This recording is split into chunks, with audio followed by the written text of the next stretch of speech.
Assalamu alaikum. There's a sister here wants to know the method of salah. Is it the same for the man and the woman? Same for the Shafi and the Hanafi? The sister has a question that is the method of offering salah for the man and woman the same, for the Shafi or Hanafi the same? Our beloved Prophet Muhammad Sallallahu Alaihi Wasallam said, it's mentioned in Sahih Bukhari, volume number 1. The Prophet said, pray as you see me pray. The Prophet did not say that the women should pray separately or the men should pray separately. There's a hadith, again in Sahih Bukhari, volume number 1 in the book of Salah, that the Sahabiyas, they prayed the same way as the men prayed. There's no different type of praying for men and women. You should pray the same as the Prophet prayed, irrespective whether you're a man or a woman. I am aware that there are books available in the market, in India and throughout the world, of different schools of thought, that the style of praying for women is different because they are seen and the men is different. There is no such Sahih Hadith. For reply in Islam, always, your answer should be backed up with Quran and Sahih Hadith. Always, Quran and Sahih Hadith. So whenever you give reference, any scholar, let it be the biggest scholar in the world. If he gives the answer, there should be proof, quotation from the Quran and Hadith. Ask him for proof. Qul hatu burhanakum. Produce your proof in kuntum sadiqin. There is not a single Sahih Hadith. There is no verse in the Quran which says that the styles for offering salah is different for the men and women. I am aware that scholars of their own view, they said, okay, fine, because women should be protected, they should pray differently.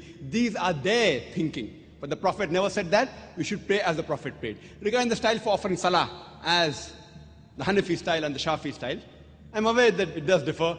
The Hanafis, they keep their hand below the navel. The Shafis keep their hand on the chest. They do takbir. They say Ameen loudly. Again, my first answer. On Sahih Bukhari, the Prophet said, in volume number 1 in the book of Salah, pray as you see me pray. And all the 4 Aimmas, Imam Shafi, Imam Ahmad ibn Hanbal, Imam Abu Hanifa, Imam Malik, all the great 4 Aimmas said that if you find any of my fatwa which goes against Allah and His Rasul, throw my fatwa on the wall. I am aware Abu Hanifa, may Allah be pleased with him. He was a great scholar, I respect him, I love him. People say that he said that when you offer salah, keep your hand below the navel. There's a hadith in Abu Dawud, if you read volume number 1, book of Salah, which says that the Prophet kept his hand below his navel when he offered salah, but this is a Zaif hadith. Immediately the next hadith says, which is a Sahih hadith, that the Prophet kept his hand above the navel. There are other Sahih hadith in Sahih ibn Khuzaimah, which says that the Prophet kept his hand on the chest. So when there are Sahih hadith saying the Prophet kept on the chest, the hadith below the navel is Zaif. So the right way to offer salah, keep it on the chest. That doesn't mean everything Imam Shafi is right or Imam Abu Hanifa, may Allah be pleased with them both, that they're wrong. See, they were great scholars. We respect them, they're great Aimmas. But we fail to realize that at that time, the Hadith 1 compiled, during the life of the Prophet, the Quran was compiled. There was no question at all, under their own supervision. But the Hadith 1 compiled, they started being compiled later on, 50 years, 100 years, 150 years later on. So these scholars came earlier. And because they didn't have all the Sahih Hadith with them, the fatwas that they gave were based on the knowledge that they had. I don't think that Abu Hanifa, may Allah be pleased with him, made a mistake. What he did, because that Sahih Hadith didn't reach him. So maybe according to me, the Zaif Hadith reached him and he may have said, keep your hand below the navel. The Sahih Hadith may have reached Imam Shafi. He said that keep your hand on the chest. Again, Sahih Bukhari says, volume number 1 in the book of Salah, that you have to Rafatain. So Rafatain, the Prophet said, not because Imam Shafi is saying I'm following it, because my Prophet said it. Now in wudu, there's a verse in the Quran in Surah Ma'idah, chapter number 5, that it says that when the woman touches, the wudu breaks. The Arabic word is masa, coming from namasa, which means touch. According to Imam Shafi, may Allah be pleased with him, he says that if the woman touches, the wudu breaks. Imam Abu Hanifa said, if the woman touches a man who's in wudu, wudu does not break. Now the Arabic verse of the Quran says, la masa, if the woman touches, wudu breaks. But there are 2 meanings of masa. One is a sexual touch and the other is a physical touch. So Imam Shafi, may Allah be pleased with him, he took it as a physical touch. Imam Abu Hanifa, he took it as sexual touch. So both had a difference of opinion. But when you go to Sunnah Abu Dawud, volume number 1, in the hadith of Aisha, may Allah be pleased with her, the Prophet was in wudu, he kissed her.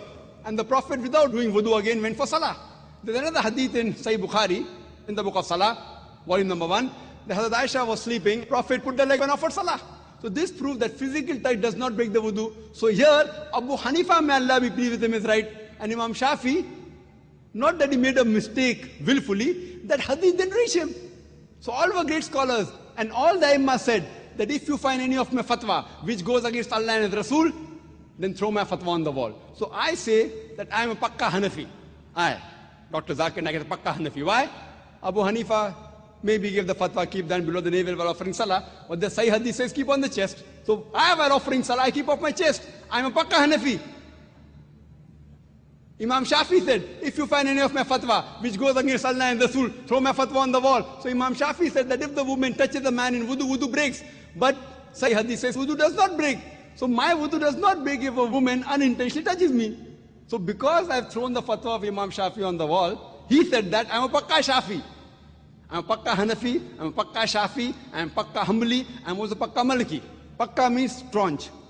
I follow 100%. Other people follow 80%, 90%. Or 60% of Abu Hanifa. I follow total.